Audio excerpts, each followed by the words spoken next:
Initially, this was supposed to be a discussion on the new skill trees that were coming up, but those are still getting changes to a point where if I were to cover them right now, as of the time of me recording, they would be outdated in like a week, just because of how much Clay seems to be changing these skill trees in particular.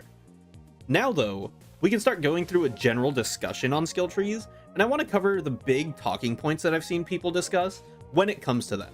Specifically things like whether or not skill trees belong in the game, whether or not skill trees are good, why make skill trees to begin with, how can skill trees be improved, and hopefully get a better answer to what's the point of skill trees. So with the first question, do skill trees belong in the game, is kind of a sentiment that I think is somewhat widespread. I see it pretty often, all things considered, or at least more than is typically addressed in most conversations about skill trees. It's not something that I know too much about in regards to the key points that people make for being against them, but the primary one seems to be that they feel skill trees simply don't have a place in the game. Now, to some degree, I can understand the sentiment. I do think that skill trees gamify the experience in a way that not necessarily breaks the immersion that you might have, but definitely impacts it, and the trade-off, I think, is definitely worth it. There are also some arguments as to whether or not you should have all the skill trees, like the skills, day one, which personally I think you should have it all immediately, because having access to all of these cool and interesting perks that basically just serve to address potentially your character's issues, more on that later, is a good thing. I can't help but feel like a solid amount of people who are anti-skill tree though, just have a mentality that makes them resistant to change. Whether or not that is the case, I guess is up to y'all's to make the judgment call on, but I think the concept of a skill tree is fine, because it would ideally allow you to set your own character up in a way that is unique to you and makes you feel more invested in the character's skills and their perks, and how you can effectively make use out of all of them. As far as I'm concerned, this is purely just a good thing. If it were the case that skill trees were designed well and would incentivize customization and newer and interesting playstyles.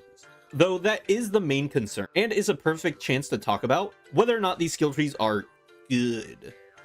So what do I mean by good? Specifically in regards to the skill trees themselves. So as far as good goes, I don't particularly care about balancing. I think there should be some thought in regards to how strong or weak a character's skills are, but they should really take a backseat to the much more important aspect of addressing issues that characters have. And that's where the challenge of designing skill trees comes in, that I think might be lacking in a lot of departments. When it comes to the character design in Don't Starve, a lot of it is done pretty well, and I really do like a ton of the different aspects of totally different characters, and that does include their downsides. This is important for the following discussion because I think it's important to make that distinction that a character's faults are not the same things as just their downsides. A character's downsides could be a cool and interesting aspect of their character, and I think that should be preserved when it leads to a unique gameplay loop that is enjoyable. That being said, however, in a lot of characters there are side effects that are introduced simply because of how the game is laid out and the way that multiplayer interactions work. These are the issues in character designs that I think skill trees should aim to alleviate and to improve on. Let's look at Willow for example, as Willow is a character that I hold to a very high degree in regards to what I think makes for good character design that was just enhanced throughout her updates. So prior to getting a skill tree, I thought Willow was an incredibly underrated character who had fantastic character design along with her items and her perks. Her perks would work both in a self-serving way as well as a way that other teammates could utilize, but to a lesser degree than Willow. And I thought this mentality was fantastic when it came to approaching the design of each character, as it would incentivize you, the player, to continue playing Willow and still feel as though you were getting value out of things like cooking over fires faster, having a mobile cooker in the form of her lighter, and most notably, having a deployable tank which worked on shadow creatures. All of these things can be made use of throughout most portions of the game, in addition to things like Bernie being particularly useful for characters like Wickerbottom, who can use Bernie at all points of the game as a budget bone help, greatly increasing the production rate on things like her farms pre-Fuel Weaver, which is typically the time where you would need materials the most. This puts Willow in a prime position to both be a team player, as well as holding her own interests. The only issue prior to her skill tree, and mind you, this is coming from the perspective of somebody who's only really talked to people who play the character as often as they do, and this was her lack of Firestarter related perks. Willow's title as the game's Firestarter wasn't really emphasized throughout most of her perks, and this wasn't something that people who played the character missed. Especially considering that her only fire related perk were immunity and increased efficiency on cooking, which was lacking to say the least. So rather than focusing on something like alleviating her downside of freezing faster, which is an intentional downside, her skill tree focused primarily on the idea of buffing the design elements that were implemented in the form of her fire starter skills, as well as doubling down on the best part of her kit, which was the Bernie skills. These two branches helped her become a character that becomes more linked with fire as a mechanic, as well as giving you the option to double down on the other aspect of her kit, that being Bernie. It's due to this approach that her skill tree was done in a way that made you feel like no matter what direction you tend to lean into, you're going to get value out of her kit throughout the entirety of the game. And it directly addressed the issue of her not feeling particularly impactful enough as a fire-based character. And as the cherry on top, the strength of the character was increased as well, which was a very welcome improvement given that Willow was kind of underwhelming prior, but wasn't the main focus of the skill tree, as the skill tree itself simply gave her more utility in the form of things like fireballs to work as a budget Starcaller, remote ignition for combat purposes, enhanced Bernie for everything he was used for before, but even better. This all coalesces in a skill tree that feels like it remedies the issues that were present in the character, maintains her downsides of losing sanity faster and freezing faster, but gives her more options pertaining to fire that make her feel like she is a better representation of what people were looking for when they saw the term fire starter. And it's great. I'm a big fan of it. And that is all to say that Willow has an excellent skill tree. It really checks all the boxes of what makes skill trees shine. I think this is what we can look at as the gold standard for what makes an effective skill tree. And we'll kind of delve into this topic as we go along, but with Willow being the standard for a good skill tree, we can move on to answering some of the next questions, which is, why make skill trees to begin with? And in my opinion, the reason for this should be to alleviate the faults in character design as Willow might have you believe. For Willow, the fault was in her not relating to her fire-based kit as much as she should, and as a result, Clay changed her within her skill tree. We can see this being reflected in other characters' skill trees as well. Woody, for example, had an issue with full moons forever being a very prominent issue, especially in the late game. So Clay gave him some skills to offset the damage that forced wear forms might cause. This, while being a downside to Woody, was intended to some degree, but it became a problem due to the way that the game had developed into the form that it is now. Because it's possible to have full moons forever, and is actually a built-in feature towards the endgame, a portion of Woody's skill tree had to be dedicated towards alleviating that, whether it be by reducing the downside of transforming directly with his ability to maintain hunger after coming out of a transformation, or through just preventing the transformation outright after you defeat Celestial Champion, or just making the skills themselves, that being the wear forms, feel like they were more impactful for him. So oftentimes you would want to transform, but you would want to control what transformation you go into. Woody isn't unique in this, as a lot of characters have out-of-game faults or problems that might not be immediately apparent, but their skill trees do aim to try and fix. Though this doesn't necessarily mean that skill trees themselves are the perfect answer to these problems, or that the skill trees themselves are done in a manner that people even like. There are plenty of examples of characters with faults whose skill trees came out and were patched in a way that left the general player base of that character feeling unsatisfied and as though the skill tree itself was kind of a flop. Wakeford's skill tree is a perfect example of this in that she had an issue of not really having any non-combat related perks, so basically anytime you weren't actively fighting, she became a Wilson who just couldn't eat things like mushrooms. Now this is a problem considering that a solid portion of the game is not strictly combat related, and her skill tree aimed to give her something else to do. The issue is, what they gave her is not even the greatest thing for the character. So the thing that they gave her was the benefits of taming a beefalo. So you know, you would be able to tame it faster, you would get small votes while you're on it, Basically just a lot of random stuff pertaining to Beefalo that add up to her having an easier time taming them. Which is great in a lot of ways. But the problem is, Wigford is really not the Beefalo taming type. Like at all. If we were to make a list of characters that benefit from taming Beefalo, Wigford would probably be near the bottom, and it's for a combination of reasons. Including but not limited to the fact that she buffs herself passively while she's fighting, and that does not apply to Beefalo in a way that is impactful. Additionally, splitting your diet between the healing that your Beefalo needs and the meat-only diet that you're locked into as a result of playing Wigfrid is pretty clunky in regards to what Wigfrid tends to go for. It just isn't worth it for the character to do this thing that they gave her in her skill tree, which was supposed to be the secondary thing that she was supposed to do outside of combat. So ultimately, it just feels like it sucks. So Wigfrid's skill tree was conceptually, I think, in the right place, with them trying to add something to give her another option to do outside of fighting all the time. But giving her Beefalo taming as the solution was kind of weird.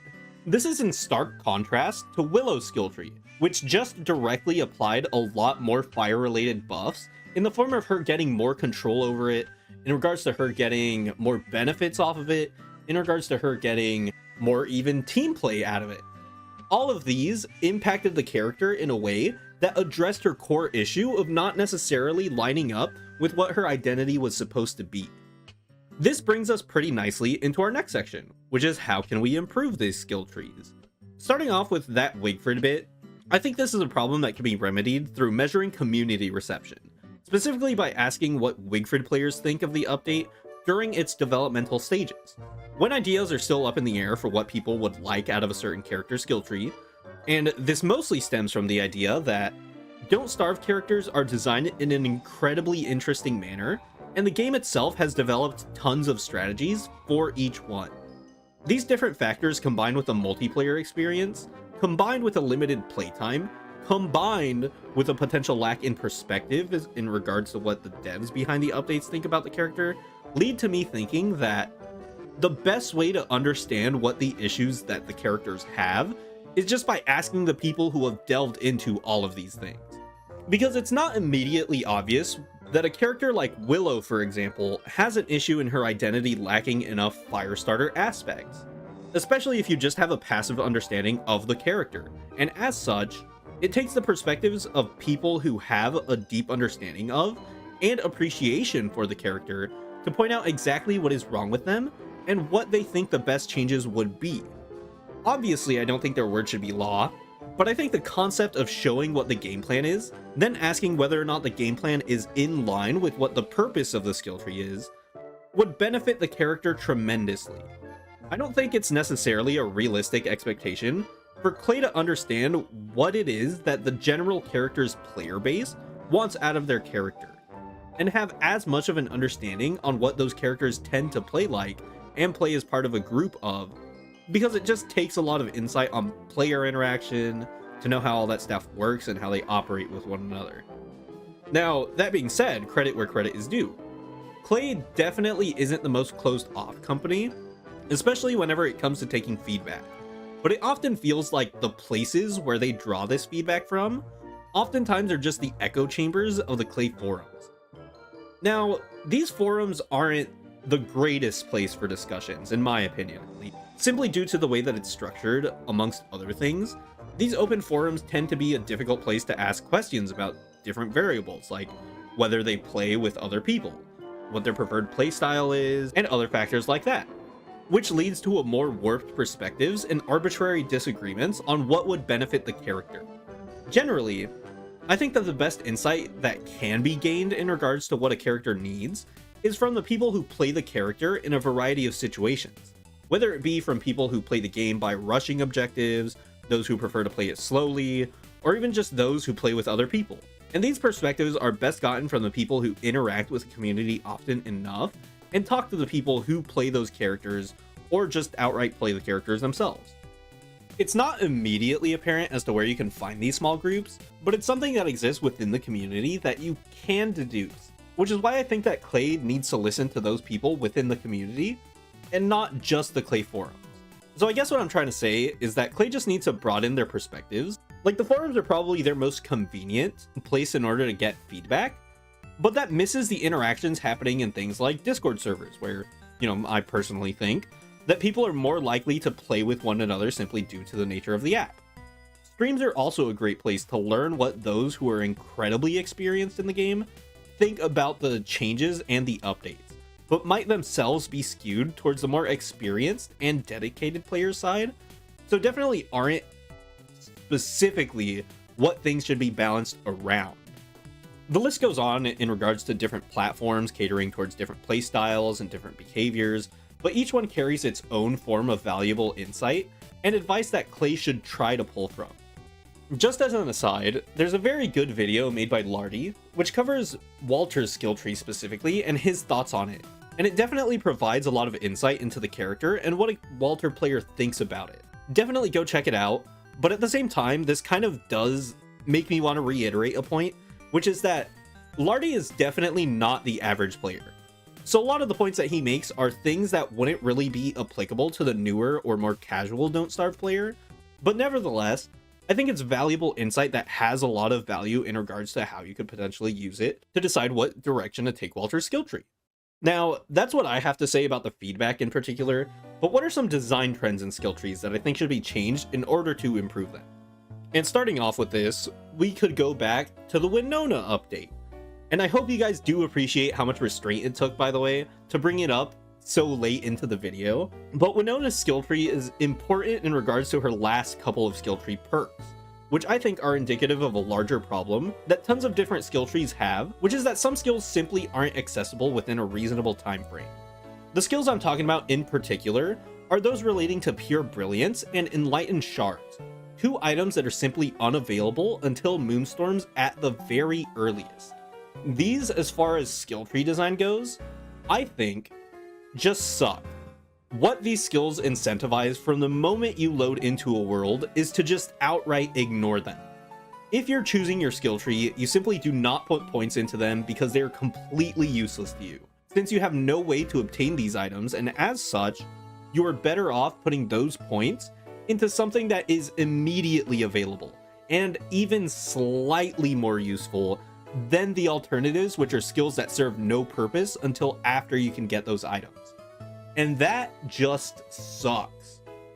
Referring back to what makes skill trees good, and specifically the Willow example, when you're choosing a skill tree, you want to feel like you're going to be able to make good use of all these skills that you put points into, regardless of what your preference is, as seen with Willow's Fire and Bernie emphasis. With skills that are locked effectively behind rifts, you just don't get that same feedback. And look, I understand the concept behind it. The idea behind locking these things behind rifts is that they're supposed to be these really strong options that you work towards, and eventually, the payoff feels like it's worth it once you finally get to the point where you actually have them. But there's a big flaw in this logic.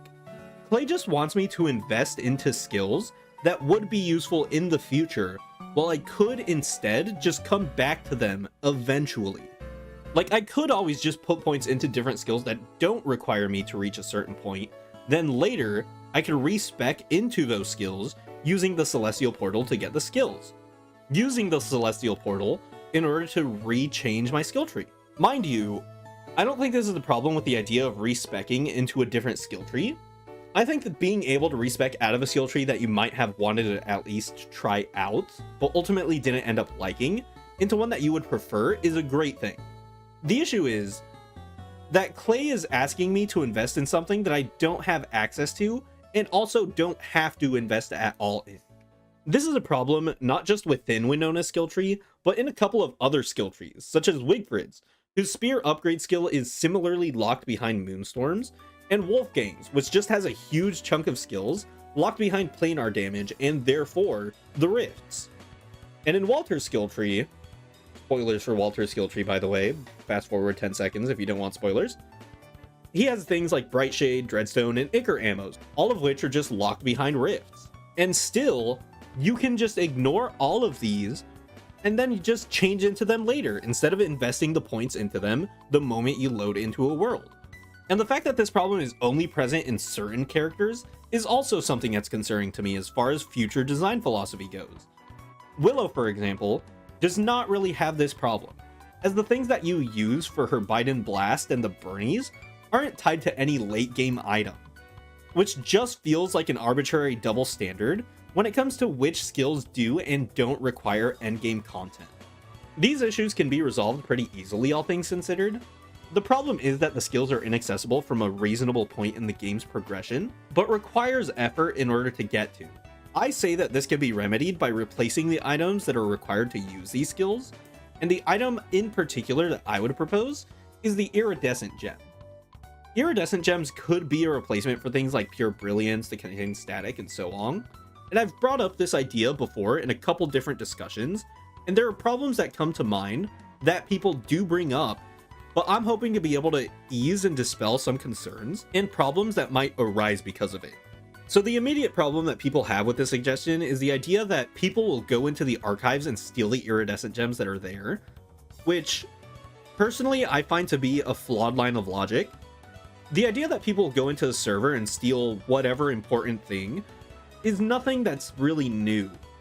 Wickerbottom as a character immediately comes to mind as a character that likes to go into the archives and turn full moons on forever, taking the iridescent gems as she does so. But this isn't really an issue due to the way the process of activating the archives works. The archives require 3 iridescent gems in total, with 2 being there to begin with, so you'll ultimately need a deconstruction staff and a Starcaller to activate these events to begin with, barring Wilson turning a Dragonfly kill into a gem.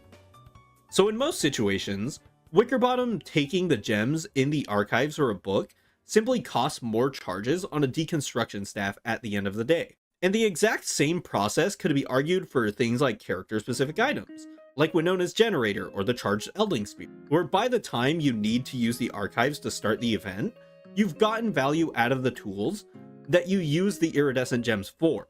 Now, that all being said, I don't think the iridescent gems need to be a full-on replacement for the post-Rift items, but should be enough to warrant the day one investment. In the case of Winona, I think it could function as an Enlightened Shard that caps out at 33% max charge, assuming that you're using 2 Pure Brilliance, with the max charge being lessened if you just choose to use gems. So functionally, you can't necessarily use the Planar Strike for combat, as well as the shards, simply because of the way that the cooldowns between each Planar Strike would work, because the cooldown would be bad enough to warrant just relying on the base catapult fires with multiple gems in it, while still opening up the option to you. The Wigford Spear could just have a higher cooldown on her charge, or even just make worse returns on the charge's durability. There are definitely ways to make the iridescent gem comparably worse in its function for the existing skill trees, but still satisfy that need to be able to use the skills. Iridescent gems, I think, would be an elegant solution to the problem, as it isn't the most difficult thing to get, but still provides a barrier to entry if you do choose and try to get lunar skills within a reasonable amount of time. On top of the fact that typically in a long-term world, you end up stocking up on tons of potential iridescent gems that are otherwise just useless, just due to the typical process of turning Starcallers into Mooncaller staffs, just to squeeze out that extra bit of value out of them. I think some degree of concern in people stealing is warranted, however, but is blown way out of proportion as far as how much of an issue it would be, as well as how frequent the occurrence is.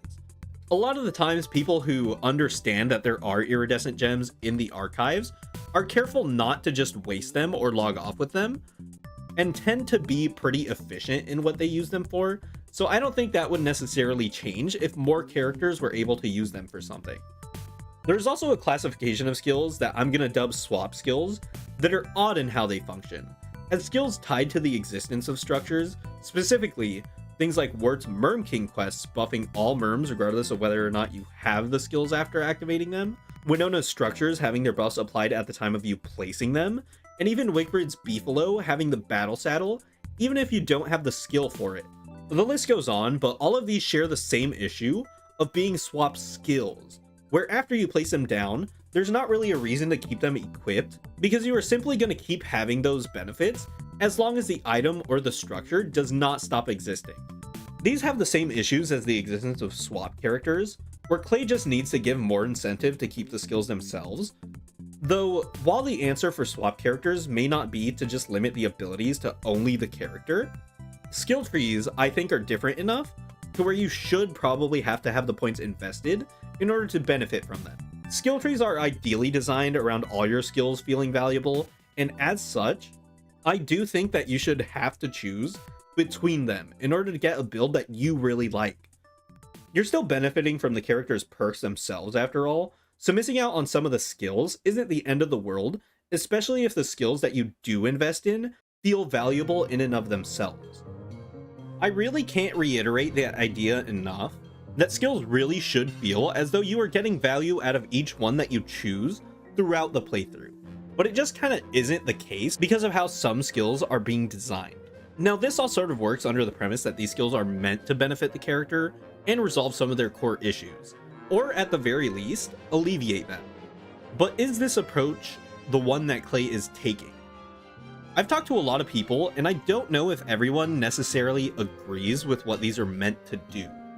One side of the aisle is of the opinion that these are meant to be patches for post-rework stuff.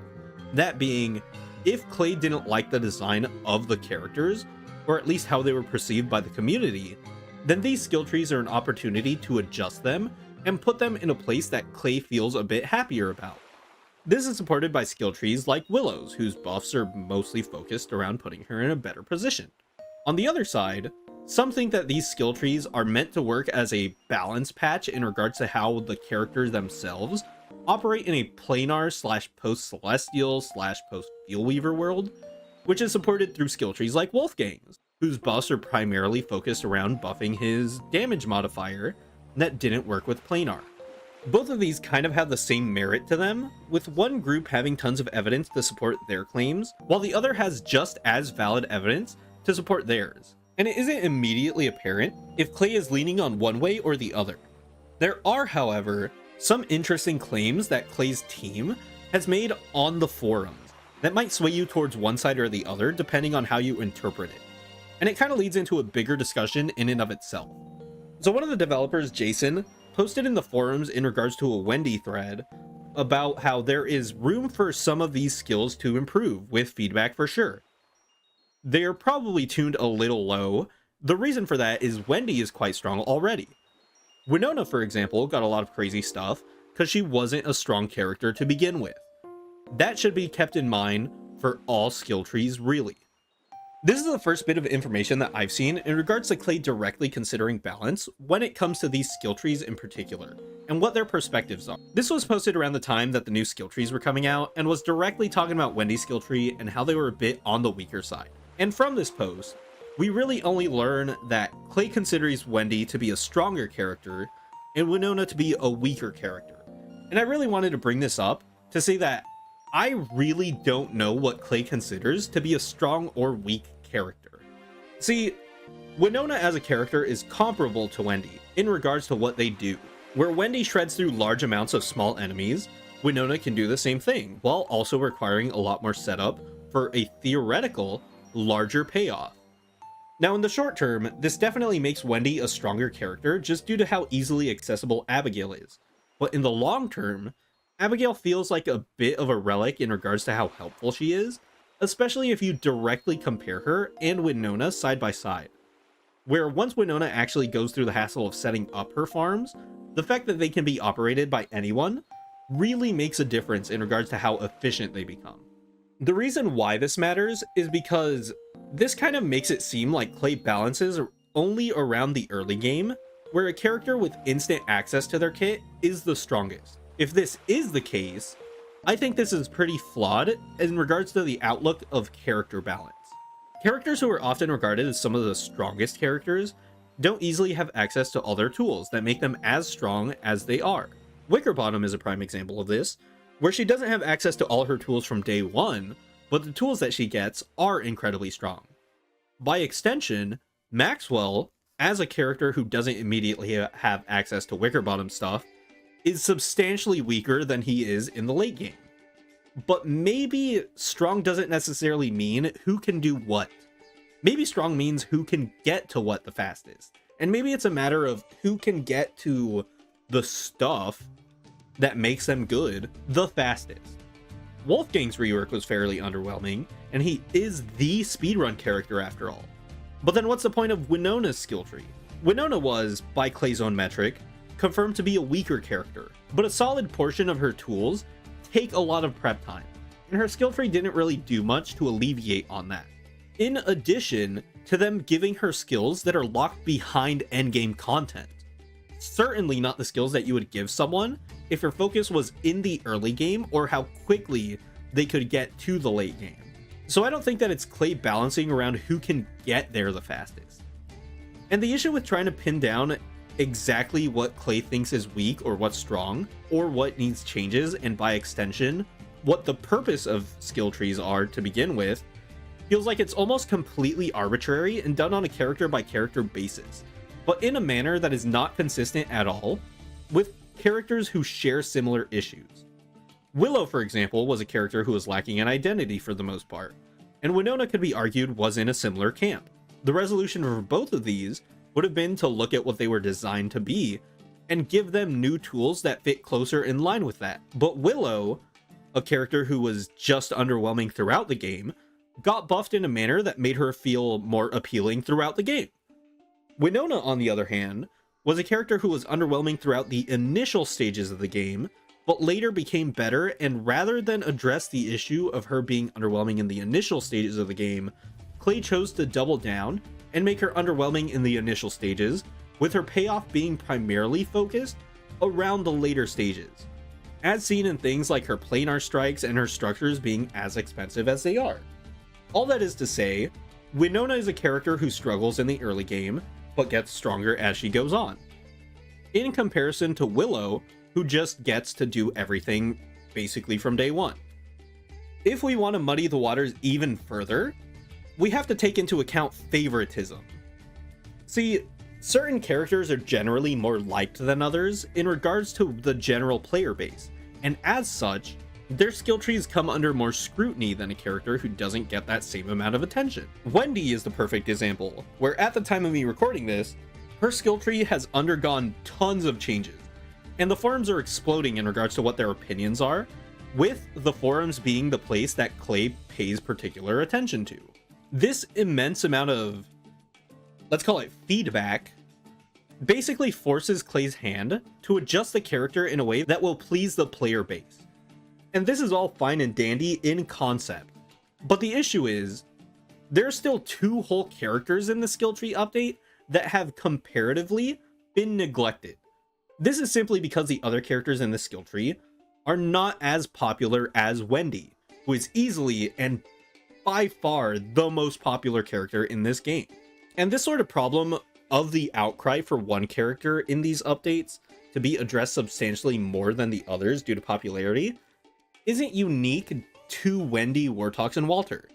During Winona and Wirt's skill tree update, there was a lot more feedback on Wirt's skill tree from the community compared to Winona's.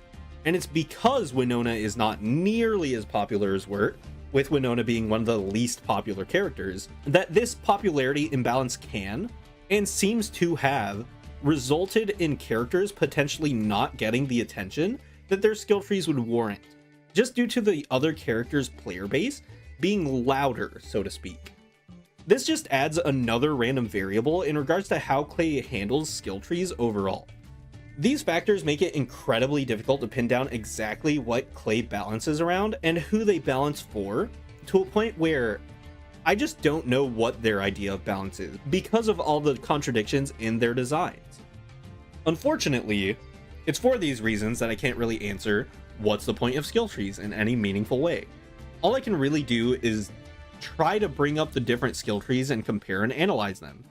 Other than that, it's just kind of what I hope they're for. And other than that, I don't know. I simply do not know what they were thinking. Like, I cannot fathom the inner mechanisms that manifest in how they operate, okay? Ultimately, though, Clay does have a final say in what goes on with their game, but I think it's important to identify the problem that some of these skill trees have, so that hopefully they aren't repeated in future points in time. The reason that I want to make this now is just because I've been thinking about skill trees a lot more as new skill trees come out, and there's been more and more discussion surrounding them.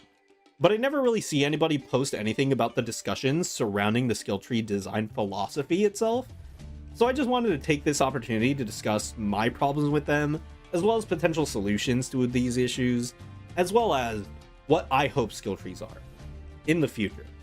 Hopefully, if you made it to the end of the video, you've found something of value in this discussion. I think there's a lot that can be discussed in regards to the skill trees, and I would really like to see more discussions from the community rather than people just going through the skills. I think there's a lot to improve on when it comes to these skill trees, but do let me know what you guys think in the comments. If you made it this far, then please do subscribe. I really appreciate it. Thank you guys for all your time. I really do appreciate it. But that's all I wanted to talk about. So until next time, bye-bye.